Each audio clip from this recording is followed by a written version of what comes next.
अभी अभी देख के अभी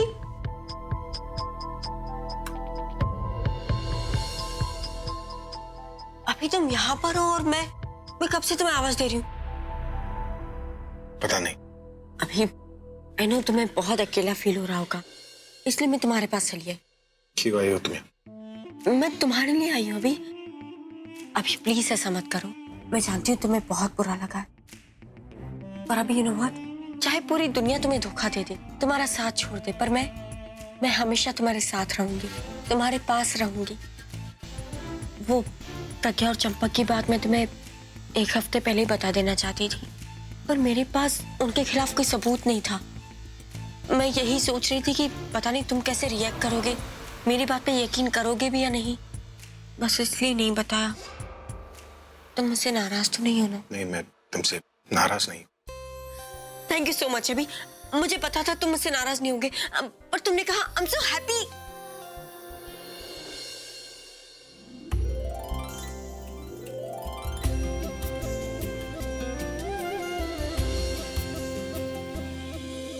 अभी प्लीज मुझे तुम्हारे पास रहने दो।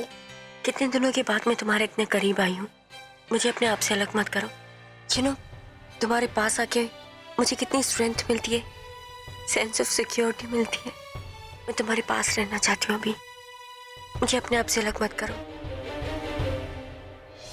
मैं तुमसे कल बात करूंगा। मैं अकेले रहना चाहता हूँ। अभी प्लीज, मैं यहाँ तुम्हारे लिए आई हूँ तुमसे बात करने, पर तुम हो कि मुझसे बात ही नहीं कर रहे हो। अभी मैं तुम्हारी सारी प्रॉब्लम शेयर करना चाहती हूँ। अभी मैं तुम्हें बहुत प्यार देना चाहती हूँ, तुम्हारी बहुत केयर करना चाहती हूँ, ताकि तुम उस प्रज्ञा को भूल जाओ। मुझे अभी कोई बात नहीं करनी, किसी को कोई बात नहीं सुननी। प्लीज मुझे अकेले छोड़ दो।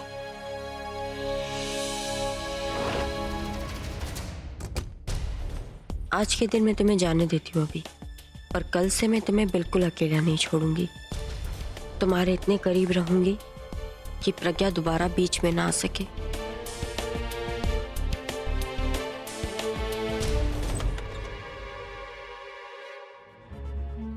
मुझे आज रात से ही सब कुछ सोच लेना चाहिए कि कल से कैसे मुझे अभी के ज्यादा से ज्यादा करीब रहना है। सॉरी। अरे प्रज्ञा, इतनी जल्दबाजी में कहाँ से आ रही थी? दादी के रूम से? हाँ, आंसू पोंछने के लिए कोई तो चाहिए ना। तुम एक काम क्यों नहीं करती, अपने मायके क्यों नहीं चली जाती? वहां अपनी माँ के साथ बैठ के आंसू भी बहाना और एक दूसरे के आंसू भी पोंछ लेना। ज्यादा खुश होने की जरूरत नहीं, अक्सर खुशी के बाद हमेशा खुद को रोना ही पड़ता है। अगर तुम रोने लगी ना, तो यहाँ तुम्हें चुप कराने वाला भी कोई नहीं है। वो नौबत नहीं आएगी, क्योंकि इस बार जो मैंने तुम्हें अभी से अलग किया है ना, ट्रस्ट मी, तुम कभी अभी की लाइफ में दोबारा नहीं जा सकती। हर बार तुम यही कहती हो और हर बार हार जाती हो। हर बार नई चाल चलने की कोशिश करती हो और वो कामयाब नहीं होती। पता है क्यों? क्योंकि झूठ के पाँव नहीं होते, इसलिए वो कहीं ज्यादा दिन टिकता नहीं। जैसे तुम इस घर में अब ज्यादा दिन टिकोगी नहीं। क्या कमाल का ओवर कॉन्फिडेंस है। इस घर से जाने की कगार पे तुम हो और मुझे इस घर से भेजने के सपने देख रही हो। यू नो व्हाट प्रज्ञा, तुम नाजायज रिश्ते के दलदल में फंस चुकी हो। नाजायज रिश्ता जो तुम मेरा कभी साबित नहीं कर पाए, पर हाँ, अभी के सामने ये एक्सेप्ट कर लिया कि तुम्हारा उस चंपक के साथ अफेयर है। अब क्या बोल के अभी के पास जाओगी तुम? क्या बोल के अभी से रिश्ता रखोगी तुम? मुझे घर से बाहर निकालने की जगह एक बार तुम अभी के रूम में जाके चेक क्यों नहीं करती? जाके चेक करो कि तुम्हारी और मेरी पोजीशन क्या है। हाँ, मैं मानती हूँ कि अभी मुझसे प्यार नहीं करता, लेकिन इतना मैं जरूर कह सकती हूँ कि वो तुमसे नफरत जरूर करता है। तुम्हें अंदाजा भी नहीं है कि इस वक्त अभी किस हाल में है, कितना दुखी है, कितना टूटा हुआ है। और ऐसे में सिर्फ मैं ही अभी को सहारा दे सकती हूँ, वो नहीं जिसने उसका दिल दुखाया। तुम्हें क्या लगता है ये सब कह के तुम मुझे डरा दोगी? वो मेरा कमरा है और वहां मेरे पति बैठे। मैं जब चाहूं अपने कमरे में जा सकती हूँ, जब चाहूं अपने पति से मिल सकती हूँ। हाँ तो जाओ ना, रोका किसने? जाके बात करो, मिलो। फिर और प्रज्ञा, इससे पहले मैं तुम्हें हमेशा रोकती रही अभी के पास जाने से, पर आज मैं तुम्हें नहीं रोकूंगी, क्योंकि आज मैं जानती हूँ अगर तुम अभी के करीब जाने की कोशिश करोगी, अभी उतना ही तुमसे दूर होगा। तुम अभी से उसकी तकलीफ बांटने की कोशिश करोगी और अभी की तकलीफ उतनी ही बढ़ेगी। और इसीलिए आज निखिल ने मुझे एक बात कही, कबीरा धागा प्रेम का मत तोड़ो चिटकाए, टूटन से फिर ना जुड़े, जुड़े तो कांट पड़ जाए। Good luck.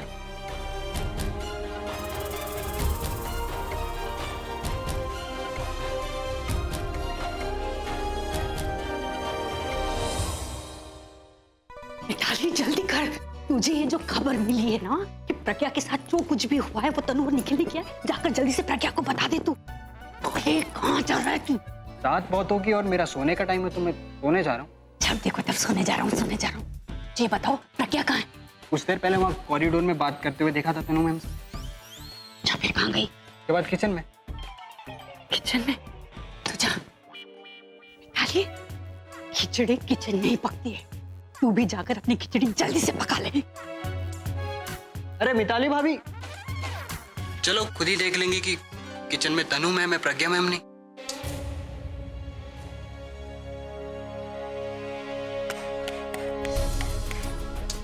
स्लाइड को भी अभी जाना था। ओके, वाइन का क्लास तुम क्या अकेले सेलिब्रेट करती हूँ।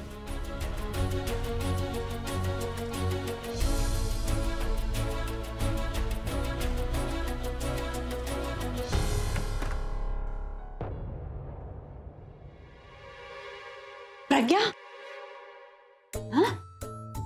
अंधेरा क्यों है किचन में? प्रज्ञा, तुम मेरी आवाज सुन रही हो? तुम मुझे दिखाई क्यों नहीं दे रही? बोलो ना कुछ। ये रही।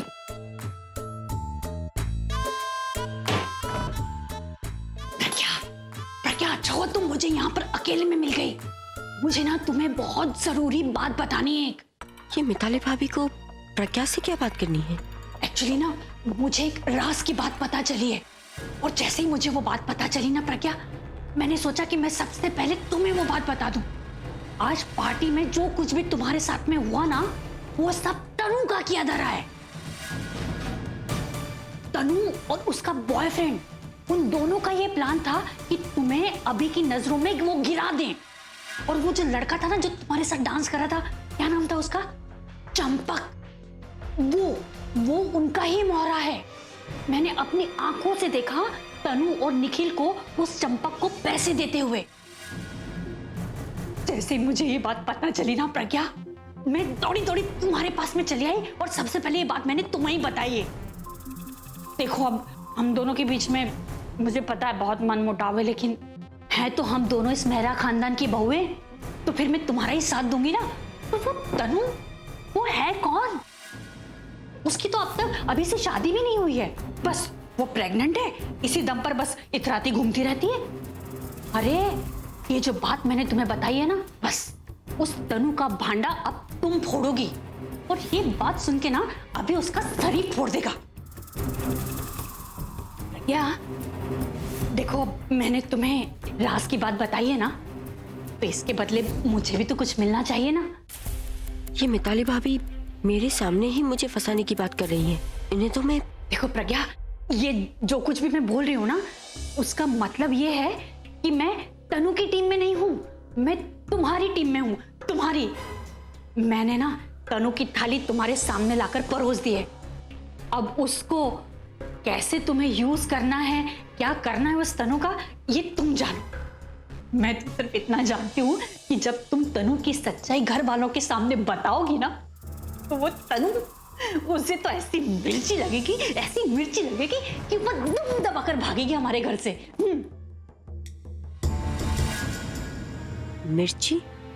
मिर्ची कैसी लगती है ये तो मैं बताती हूँ इन्हें। अब मैं जो बोल रही हूँ वो तुम्हें सुनाई दे रहा है ना? समझ रही हो ना? कुछ जवाब तो दो इस बात का।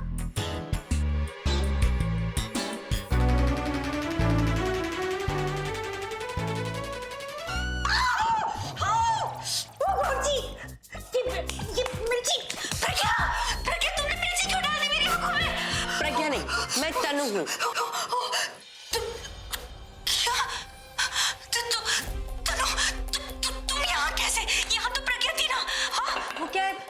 से दिखाई नहीं दे रहा था ना, तो मैंने सोचा कि आपकी आंखें खोल दूं। अरे आंखें खोलोगी कैसे? तुमने मेरी आंखों में मिर्ची डाली है, जन्म की माँ ने आंखें खोली नहीं रही है। तो आपको क्या लगा आप मुझे फंसाएंगी, उसे जिसने प्रज्ञा को फंसाया? अरे पानी दो मुझे, तनु पानी दो मुझे। अब मेरे प्लान पे पानी फेरने चली थी, तो आपको चुल्लू भर पानी भी नहीं मिलेगा। वैसे आपने अगर ये सारी बातें प्रज्ञा को बताने की कोशिश भी की ना, तो आपका भी वही हाल होगा जो प्रज्ञा का हुआ है। आपका भी डुप्लीकेट बॉयफ्रेंड लाके यहाँ पे आपके सामने रख दूंगी और सबके सामने ये साबित कर लूंगी कि आपका उसके साथ नाजायज रिश्ता है। एंड यू नो व्हाट, अभी ने तो प्रज्ञा को इस घर से बाहर नहीं निकाला, लेकिन राज भैया वो तो आपको इस घर से जरूर बाहर निकाल देंगे। वो जैसे श्री राम जी ने सीता मैया को बाहर निकाल दिया था ना, बिल्कुल वैसे ही। तो दोबारा किचन के अंधेरे में ना तीर मत चलाना। बाय। अरे क्या बाय? ओ गॉड जी, पानी पानी पानी पानी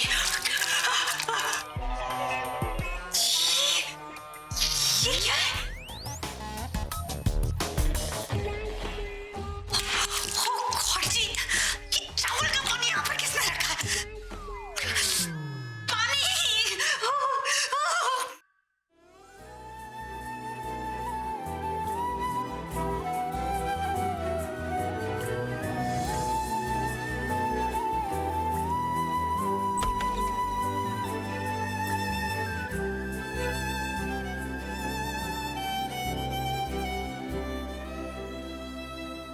खुशबुओं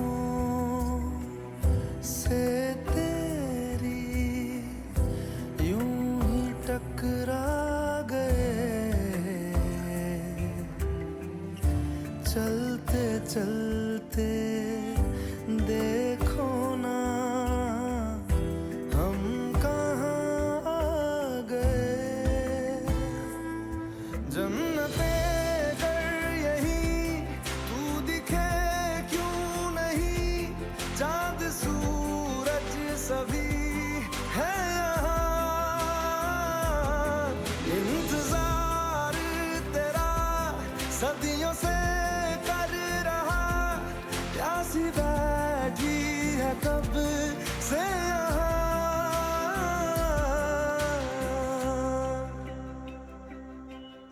हमारी अधूरी कहानी, हमारी अधूरी कहानी।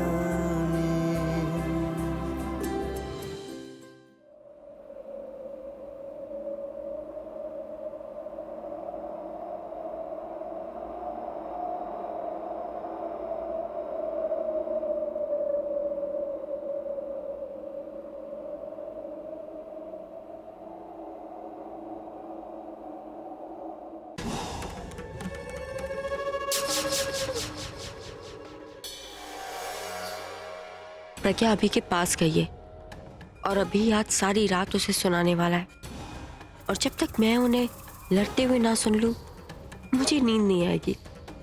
रूम के बाहर खड़ी होकर सारी बात सुनती हूँ कि अंदर हो क्या रहा है। मजा आने वाला है जब अभी उसे सुनाएगा और वो सिर्फ आंसू बहाएगी।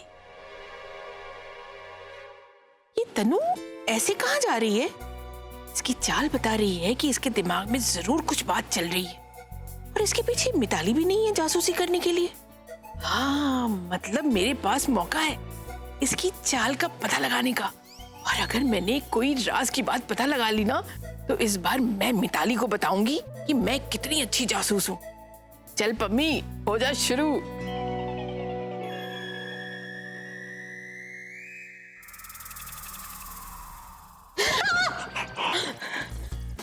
इतनी रात को यहाँ का घूम रही हो? वो मैं वॉक कर रही थी। वॉक कर रही थी रात को घर के अंदर? हाँ, कहीं तुझे रात में चलने की बीमारी तो नहीं है? अरे नहीं ताई जी, वो तो मुझे डॉक्टर ने कहा है कि रात को वॉक करो तो नींद अच्छी आएगी। वैसे आप यहाँ इतनी रात को क्या कर रही है, वो भी धूप वाले काले चश्मों के साथ? वो क्या है ना कि मेरे डॉक्टर ने भी मुझे कहा है कि अगर रात को मैं ये काले चश्मे लगा के घर में घूमूं ना, तो नींद बहुत अच्छी आएगी। चलो साथ में वॉक करते हैं। चलिए। चलो आजा। अरे यार, ये साथ में चिपकी रहेंगी तो मैं अभी और प्रज्ञा की बातें कैसे सुनूंगी? अब आएगा मजा। अब ये जो भी करेगी मुझे पता चल जाएगा और फिर मैं जाके मिताली को बताऊंगी मिर्च मसाला लगा के। ओ पम्मी, ओ कहाँ रह गई? और पानी लेन गई सी, कुआं खोदने लग गई है। और छेतिया। ताई जी, आज का आपका वॉक करना तो कैंसिल हो गया। चलो कोई बात नहीं, कल हम फिर से जाएंगे वॉक करने आपके इन धूप वाले काले चश्मों के साथ। ओके? और पम्मी सुनती नहीं है, और प्यास के मारे मरा जा रहा हूँ। उन छेती पानी लेके आ भाई। कब आएगी? मर जाऊंगा जब। आ रही हूँ मैं। अच्छा हुआ जल्दी चली गई, वरना मेरा नाइट शो रह जाता।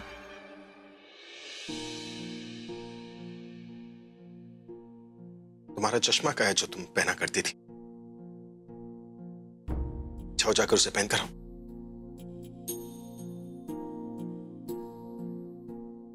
चश्मा? मैं देखना चाहता हूं कि तुम उन चश्मों में मेरी फुकी लगती हो या नहीं। मैं देखना चाहता हूं कि मुझसे गलती कहाँ हुई जो मैं तुम्हें पहचान नहीं पाया। वरना कौन कहेगा कि इतनी भोली सूरत के पीछे कोई अपनी बेशर्मी छुपाए रखा है। जब तक चश्मा था तब तक सब कुछ था। चश्मा उतरते ही तुम्हारी शर्म निकल गई। अफेयर किया तो किया, लेकिन सबके सामने मेरे मुंह पर तुमने मुझसे कहा कि तुम्हारा उस आदमी के साथ अफेयर चल रहा है। देखिए वो अब तुम कुछ नहीं बोलोगी। तुम जब बोल रही थी मैंने रोका नहीं ना। तुमने सबके सामने अपनी बकवास की, लेकिन आज मैं सिर्फ और सिर्फ तुमसे अपनी बात करना चाहता हूं।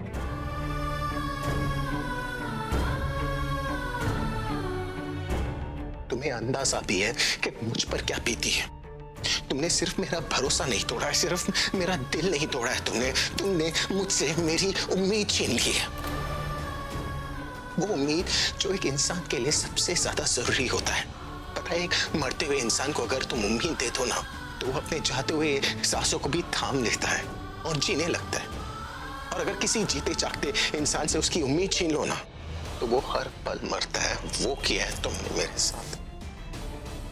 जब तुमने मुझसे मेरे पैसे और मेरी प्रॉपर्टी छीन ली थी ना, तब मैं बर्बाद हो गया था। लेकिन तब भी एक उम्मीद थी कि मेरी फुकी वापस आ जाएगी। उसी उम्मीद पर मैं तुम्हारा सारा टॉर्चर सहता रहा, तुम्हारी नफरत सहता रहा। तुमने मेरे परिवार के साथ जो किया वो सब कुछ सहा, इसी उम्मीद में कि एक ना एक दिन तुम अपने आप को बदल दोगी।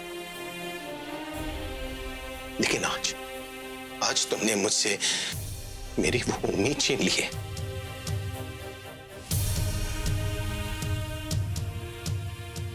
बस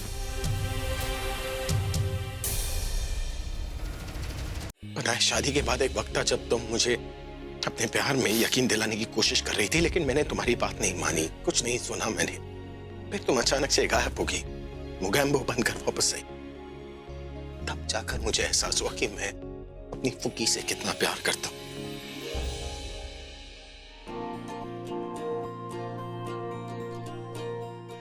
और जब इंसान को खुद ब खुद प्यार का एहसास होता है ना, तो वही सच्चा प्यार होता है।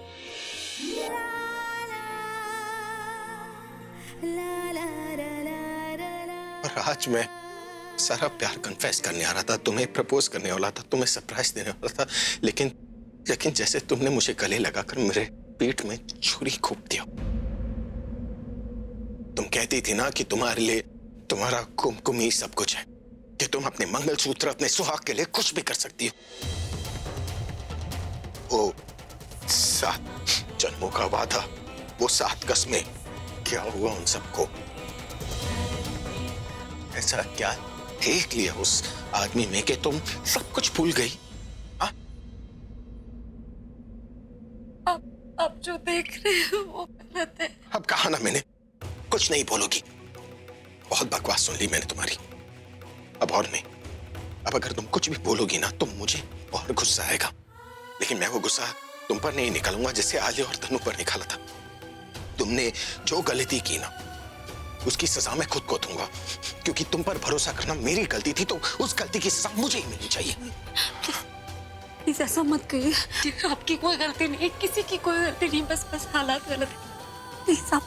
प्लीज आप खुद को सजा मत दीजिए। प्लीज, आपको मेरी किसी बात से तकलीफ हुई है तो आप मुझे सजा दीजिए ना। प्लीज खुद के साथ कुछ मत कीजिए।